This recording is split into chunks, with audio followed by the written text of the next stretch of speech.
Bonjour, bienvenue sur ZAR 33, bienvenue sur la chaîne de la lumière. J'espère que tout le monde va bien aujourd'hui. Alors je voulais revenir sur mon tirage d'hier, hein. Donc c'était des petits bouts de papier que j'avais tirés, parce que j'aime bien les bouts de papier, ça permet d'écrire des choses qui sont très concises. Et donc il y avait Laisse les pauvres riches et suis-moi. Donc évidemment, bon, ça a besoin d'être expliqué, ce petit bout de papier, pourquoi je suis arrivée à écrire ça. Et en fait, ça veut dire que tu fais le choix, on peut dire, avec ton cœur. Voilà, c'est des gens qui s'en vont, hein, tu décides de t'en aller, de partir. Donc, ton cœur, c'est ton lève, hein, en hébreu, tu te lèves, hein, tu lèves, voilà, tu lèves quelque chose aussi, tu quittes une situation, tu te lèves de ta chaise. Et donc, pourquoi? Eh bien, parce qu'il y a des personnes autour de toi qui veulent, on peut dire, te voir inactif, hein, c'est ce que l'on a vu dans mes cartes, hein. Et donc, il faut que tu sois actif, en tout cas dans la situation. Et ils veulent que tu prennes, on peut dire, tes décisions, mais sans ton lève, hein, sans la gouvernance du cœur.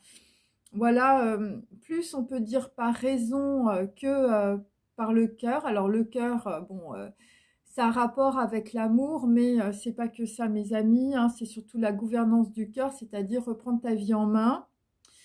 Et donc, ce que l'on peut dire, en tout cas, et ça, ça remonte, on peut dire, à la pensée de Socrate, hein, et ça remonte aussi à notre façon, on peut dire, d'envisager la pensée occidentale, c'est-à-dire qu'en fait, on est toujours dans la dualité du mental, on est toujours sur de la dichotomie, hein, entre, on peut dire, le cœur et, je veux dire, le cœur et les erreurs, le cœur et la raison.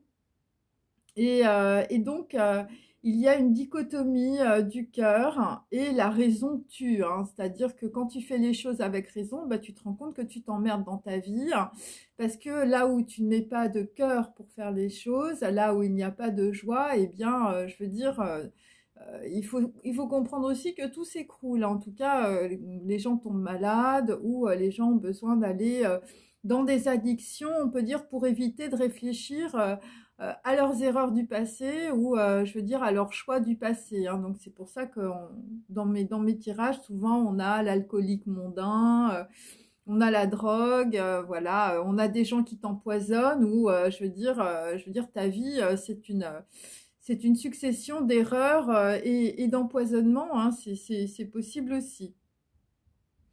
Et donc, puisque la raison tue ta pensée, la raison tue ton lèvre, hein, la raison tue le cœur, eh bien, tu es dans la contradiction. Donc, évidemment, tout ce que tu es à l'intérieur de toi, eh bien, tu le génères, on peut dire, dans la matière, dans ta vie. Et donc, eh bien, ça crée des disputes, ça crée de la discorde. Voilà, c'est ce qu'il y avait dans mes cartes hier. Et donc, on peut dire, tu as des personnes autour de toi, alors des membres de ta famille, ça peut être ta mère, ça peut être tes amis, ça peut être ton clan, des gens que tu connais. On fait tout pour que tu entendes raison, hein, parce qu'on a plutôt quelqu'un, je veux dire, soit c'est le cri de Munch dans l'oreiller, soit tu te bouches les oreilles. Et donc, il y a des personnes, en tout cas, qui ont pris une décision, visiblement, et qui n'ont pas envie de revenir sur cette décision. Cette décision, tu l'as prise, on peut dire, avec ton lèvre, avec ton cœur. Voilà, quelque chose qui s'est levé aussi. Tu n'avais plus envie d'être dans la soumission, hein. Et tu comprends que, on peut dire, les gens autour de toi ont voulu te mettre en laisse, hein, ou je veux dire, voilà, ou eux-mêmes ils sont en laisse, on peut dire, avec leur propre dysfonctionnement. Voilà, ça peut être aussi des familles tout simplement dysfonctionnelles. Et donc la laisse, c'est aussi sa mèche, hein, c'est aussi évidemment les dépendances que j'ai eues aussi. Donc les gens veulent que tu ne les laisses pas. Et donc que tu leur sois attaché. Et donc, euh, et donc, qu'est-ce que ça veut dire aussi, sa mèche? Ça veut dire que bah, quelque part, tu peux être aussi la prothèse des gens qui t'entourent. En tout cas, tu peux être leur appui. Donc, ça peut être ça aussi, où ils sont, on peut dire des appuis matériels pour toi.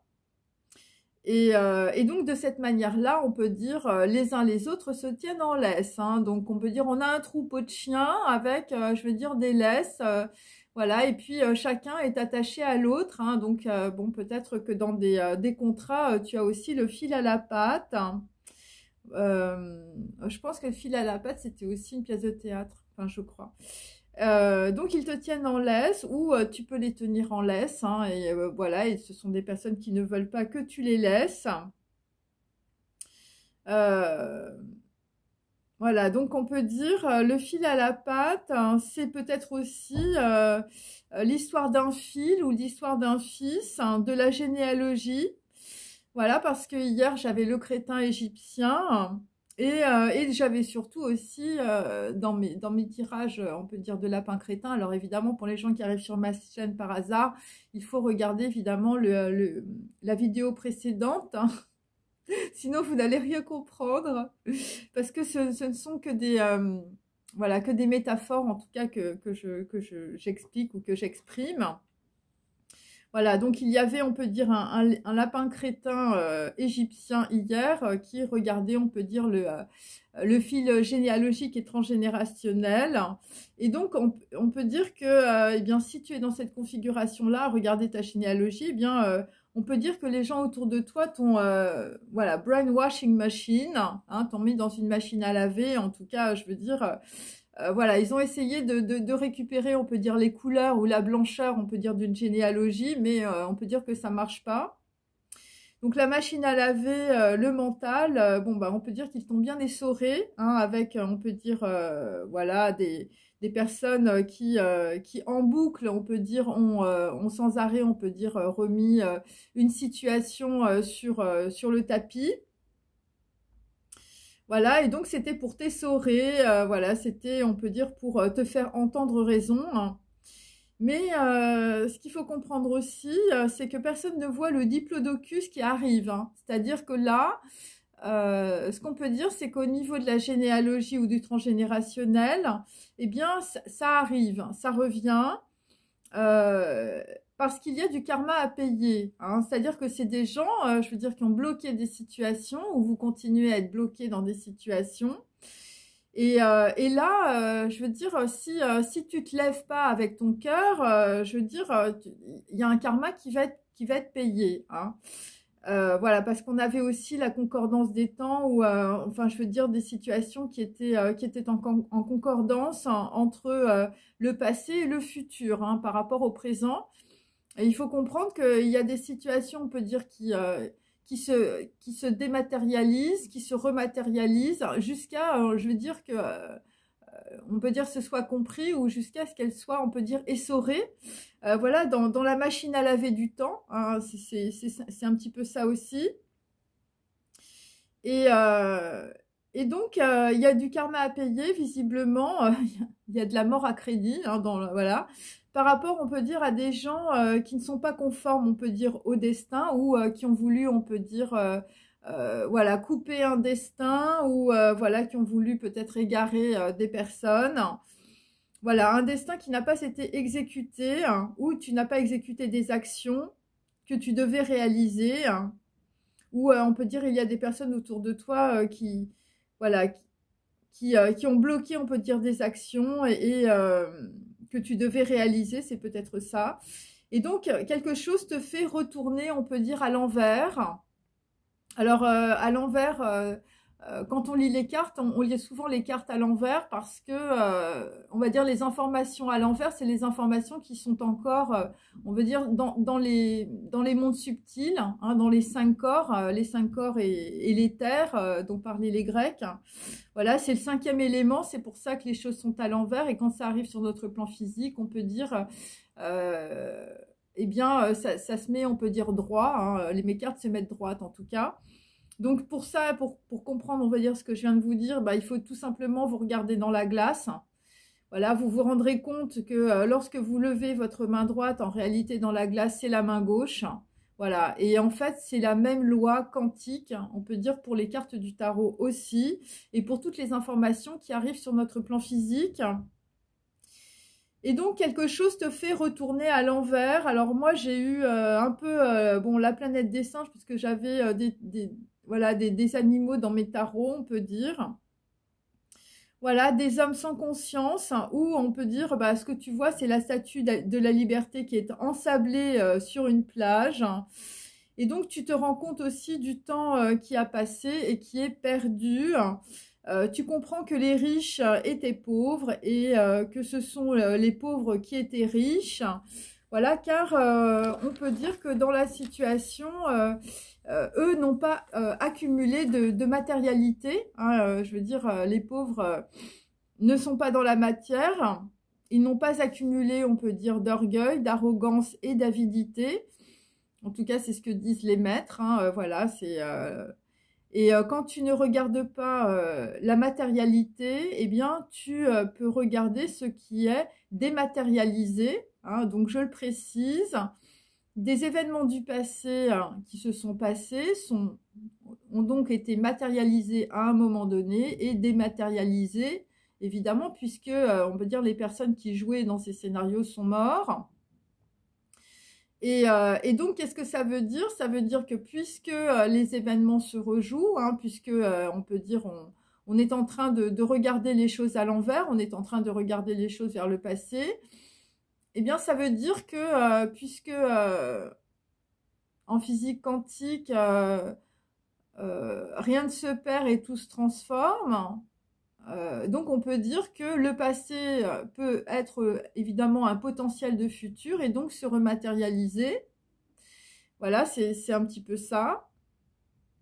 Et donc quand on est, on peut dire, quand on n'est pas dans cette matière, on peut voir, en tout cas, on peut regarder les trajectoires, on peut dire, voilà, de choses qui sont dématérialisées. Voilà. Mais il ne faut pas regarder la matérialité. Donc, il ne faut pas être, on peut dire dans l'avidité, dans l'orgueil. Il faut plutôt être dans l'humilité. Et c'est ce qui permet, en fait, d'être, on peut dire, d'être à la frontière, je veux dire, entre l'immatérialité et on peut dire le monde matériel. C'est comme ça que je fais quand je tire mes cartes. J'essaye d'expliquer quelque chose. Et comme la matérialité est liée au temps, au corps, à l'existence, les gens qui sont pauvres ne sont pas liés au temps. Ils sont pauvres, on peut dire matériellement, c'est ce qu'il faut comprendre. Ils ne sont pas liés non plus à la temporalité, au corps d'éducation, au corps social. Et donc, c'est comme ça que les gens pauvres sont riches, car ils n'ont pas de limite temporelle, puisqu'ils ne sont pas, on peut dire, associés, on peut dire, à des pensées matérielles, ou leurs pensées, voilà, ils n'associent pas leurs pensées à la matière. Voilà, ça c'est important. Donc, les pauvres sont riches, parce que les riches sont vides.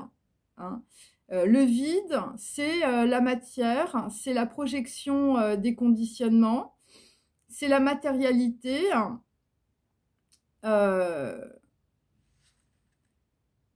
C'est quand tu es content, par exemple, de posséder les choses.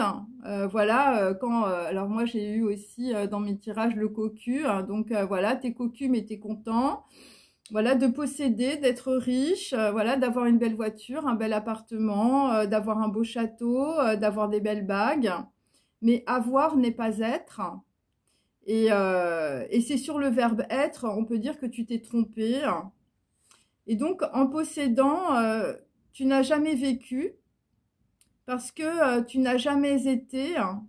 Parce que pour être, il faut être pauvre en matière et en arrogance et en orgueil. Et là, tu peux passer, on peut dire, du proton au photon. Et tu peux regarder la lumière. Si tu es pauvre, on peut dire, dans ta matière, c'est-à-dire que si tu ne regardes pas, on peut dire la matérialité, ou si tu n'as pas, on peut dire un lien de dépendance, on peut dire avec la matière, Et là, tu peux regarder, on peut dire la lumière. Donc, tu peux regarder des choses qui sont matérialisées à un moment et dématérialisées. Tu peux regarder, on peut dire la projection, on peut dire de cette dématérialisation. Et donc, on peut dire que tu es sur une frontière. Donc, tu peux regarder la lumière, tu peux en réalité regarder la fabrication du photon, l'organisation de la lumière. La lumière, c'est Aleph dans l'arbre de la Kabbale, c'est le chakra numéro 11. C'est la lumière, c'est la Neshama, c'est le truc qui arrive, on peut dire, à la frontière du monde physique. Voilà, c'est ton chakra numéro 11. Donc, c'est pour ça qu'on avait aussi le lotus à 1000 pétales dans mon tirage hier. Et donc, c'est aussi Aleph. Hein, donc, Aleph, c'est A. Donc, c'est le début, c'est alpha. Hein, c'est entre alpha et oméga, hein, d'accord? Mais c'est quelque chose qu'on ne voit pas, ok? Parce que dans la Torah, on peut dire on commence à B, on commence à Bereshit, et dans les tarots, on peut dire on commence à la prêtresse et à la papesse, voilà, qui a la connaissance, c'est la naissance de deux choses. Donc c'est la naissance, on peut dire, du blanc par rapport au noir aussi, qu'on peut retrouver dans Yin et Yang, on va dire chez les Asiatiques aussi. Et le A de alpha, c'est aussi le magicien. Hein, donc voilà, dans les tarots. Après, on a L, donc de Aleph, c'est Lamed. Lamed, c'est le pendu, hein, c'est le lien, c'est 12. C'est les 12 tribus d'Israël, c'est la création du divin, c'est Adam. C'est le transgénérationnel, c'est les ancêtres. Et donc, pourquoi on peut dire dans la lettre... dans l'Amed et le pendu, je veux dire, dans le tarot, on peut dire il est inversé parce que, en réalité, les valeurs, on peut dire,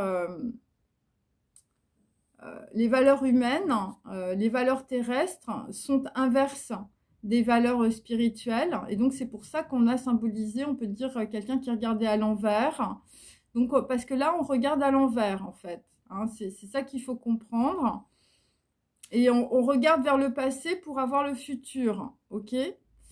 Et donc, de cette manière-là, puisqu'on inverse les valeurs humaines, hein, les valeurs spirituelles sont inversées par rapport, on peut dire, à ce que les gens pensent. Et donc, pour regarder, on peut dire, les vraies valeurs, il faut évidemment inverser ces valeurs humaines, ok? Pour voir, on peut dire, la spiritualité. Donc, il faut regarder les choses à l'envers, ok?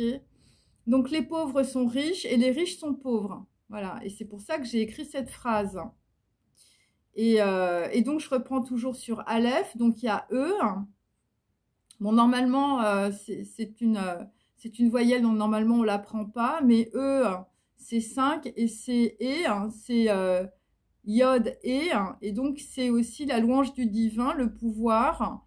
Donc, quelque chose qui est plus grand que toi, qui te traverse, hein, c'est la lumière, mais c'est pas que la lumière, hein, parce que dans le magicien, il y a, on peut dire, la lumière, mais il y a aussi quelque chose, on peut dire, qui est obscur, qu'on ne voit pas, ok? Et moi, personnellement, bon, il y a quelque chose qui a été, on peut dire, duel. C'est-à-dire qu'en fait, on a utilisé la symbolique de sa mèche à la fois pour, on peut dire, l'appui de la matière dans la dématérialité de la matière, c'est-à-dire sur, on peut dire, un plan subtil. Et en même temps, on a utilisé sa mèche, on peut dire, dans la matière pour parler de dépendance. Ok ? Mais en réalité, c'est deux choses différentes. Hein. Il y a, on peut dire, sur un plan subtil. Donc, si je reprends la carte du magicien, on a à la fois, on peut dire quelque chose qui est obscur, mais quelque chose est obscur parce qu'en réalité, c'est la trajectoire de la dématérialisation d'un événement du passé qui va se rematérialiser à un autre moment. Voilà, et donc ça, c'est un appui, c'est-à-dire c'est comme une cartographie par rapport, on peut dire, là où on peut dire le photon doit aller. Hein, voilà, c'est ça. Bon, il n'y a pas beaucoup de gens qui peuvent comprendre, mais je sais qu'il y a au moins 2 personnes qui vont comprendre ce que je dis. Et, et nous, on peut dire, on a fusionné, on peut dire, le symbole de Samek, hein, voilà, du diable, alors qu'en réalité, hein, c'est un plan divin, on peut dire, qui n'est pas dévoilé dans le chakra numéro 11.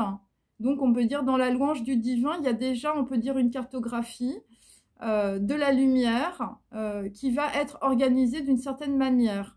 Voilà. Et nous, on a pris ça pour, on peut dire, de la dépendance. Voilà.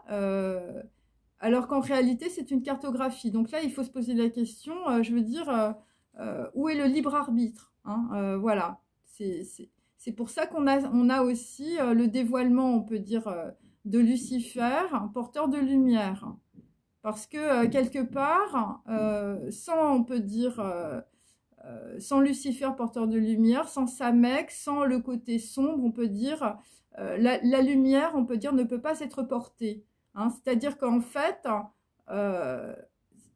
si vous voulez, le photon, il ne peut pas être porté par la matière, il ne peut pas arriver sur le plan physique, parce qu'il est porté par la matière, et ça devient un proton. Voilà. Et c'est ça qu'il faut comprendre. Donc, voilà. Et ça fait partie, si vous voulez, bon, alors moi, je symbolise ça par l'éther, c'est-à-dire le 5e élément, c'est l'organisation, on peut dire, des molécules à un temps donné, ou l'organisation, on peut dire, de la dématérialisation, on peut dire, de la lumière, et de la matérialisation sur un temps T. Et donc, je continue sur Aleph. Voilà, donc Aleph, ça s'écrit PH. Et Aleph, c'est F aussi. Et donc, F, c'est 6. Et c'est Vav. Et c'est l'amoureux. Et par rapport, on peut dire, à mon tirage d'hier, c'est pour ça, moi, je regarde toujours les noms, les prénoms. Voilà, donc j'avais tiré le H. Je ne sais pas si vous vous souvenez. OK. Le H avec M, et M c'était même, c'était l'arcane sans nom aussi. Et j'avais tiré aussi Filippo Martinetti, donc F et M, ok. Et donc là, il s'agit de Vav, de 6, de l'amoureux, et c'est par rapport à une décision. Et là, je reprends donc le début de Aleph, donc qui est 1 et alpha, et la fin de Aleph qui est 6, qui est l'amoureux, qui est la dualité, on peut dire, du mental sur une décision du cœur, qui n'a rien à voir avec être amoureux, hein, voilà. Et donc, ça fait 1 et 6, donc ça fait 16, donc 16, c'est Aïn, c'est l'ouverture du 3e œil, donc ça a rapport, on peut dire, à avec quelque chose que l'on regarde aussi. Et donc c'est le magicien et l'amoureux, hein, dans les cartes du tarot. Hein. Et donc c'est une décision, on peut dire, divine. Hein, je veux dire, c'est une louange. Hein, ça, alors nous on parle de bénédiction, mais dans les lettres hébraïques, c'est l'ange. Enfin, c'est une louange du divin, en fait. Et donc, c'est une décision divine. Et qu'est-ce que ça veut dire? Ça veut dire que à un moment donné, il t'est donné de voir ce qui est inverse, ce qui inverse les valeurs des hommes. C'est-à-dire qu'en fait, tu vas voir, on peut dire, à travers les apparences. Et il s'agit de réalisation et de concrétisation. Et il t'est donné de voir parce qu'il y a un appui. Donc, c'est ce que j'explique. C'est-à-dire qu'il y a, on peut dire, un événement du passé, hein, puisqu'on voit les choses à l'envers, ok. Donc, on voit les choses sur le passé et le futur en même temps, puisque en fait, on est sur de la dématérialisation de lumière, donc d'information. Et donc, c'est quelque chose qui se rematérialise, ok, puisque c'est comme ça, on appelle ça le karma. Et Et donc, on peut dire qu'un événement du passé est en réalité un appui, hein. C'est pour ça que j'avais les coïncidences. Et donc, dans l'obscurité, l'appui, c'est sa mèche, hein, évidemment, c'est l'obscur, hein, c'est ce que l'on ne voit pas. Tu ne vois pas la cartographie, on peut dire, qui est en train de voilà, qui a été écrite, hein, on peut dire, voilà, dans un chemin de vie ou dans une généalogie. Et donc, dans l'obscurité, on va dire, voilà, tu vas détacher, on peut dire, les valeurs inversées, les faux maîtres, les faux criminels, l'avidité, voilà, la rancœur, l'orgueil. Et, euh, et donc, hein, là, là, c'est comme s'il y avait un espèce de gap, hein, entre ce que tu vois, ce que tu as l'habitude de regarder, et là, il y a un hit, ok? Il y a un hit qui te permet de voir clairement quelque chose à travers ton œil, ok? Donc, ça peut être un détail, ça peut être un événement, mais c'est un événement qui est un appui qui va te permettre, on peut dire, de regarder, on peut dire, ton avenir, ok? Et donc, il faut comprendre que bon, bah, les gens voilà, tournent, on peut dire, dans leur dépendance. Donc, tu projettes ton film. Et ton film, c'est ce que tu as en toi.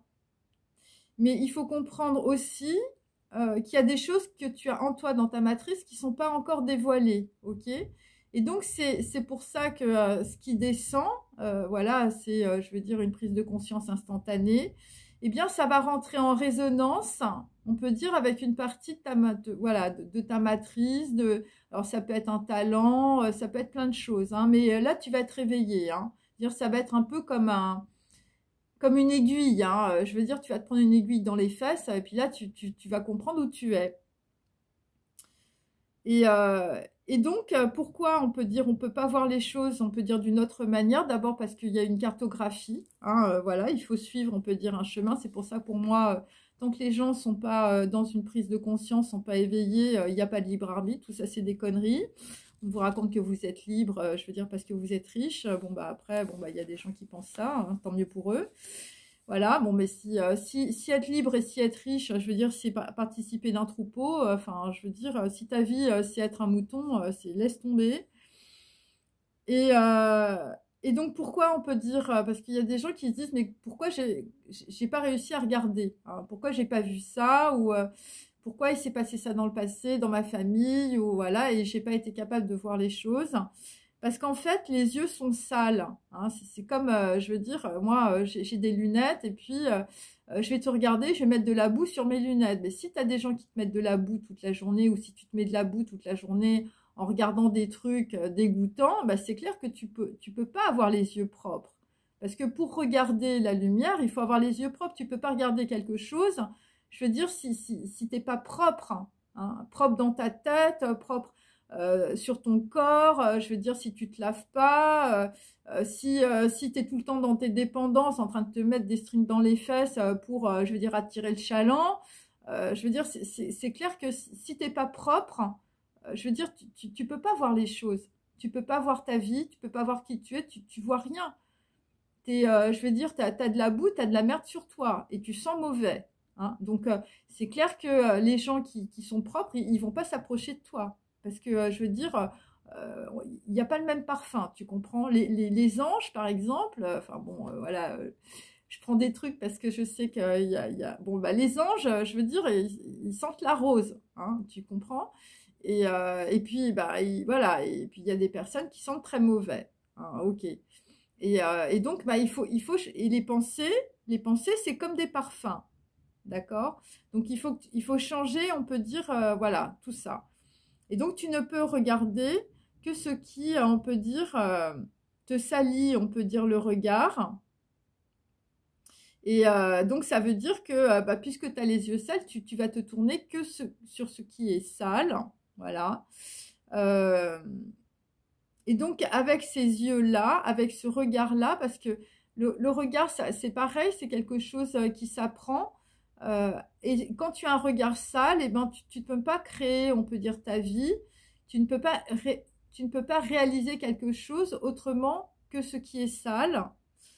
Et, et donc, qu'est-ce qu'il faut faire? Eh ben, il faut déjà commencer par fermer les yeux, voilà, sur ce qui est sale. Hein, et de cette manière-là, déjà, tu vas commencer, on peut dire, à explorer aussi ton intériorité.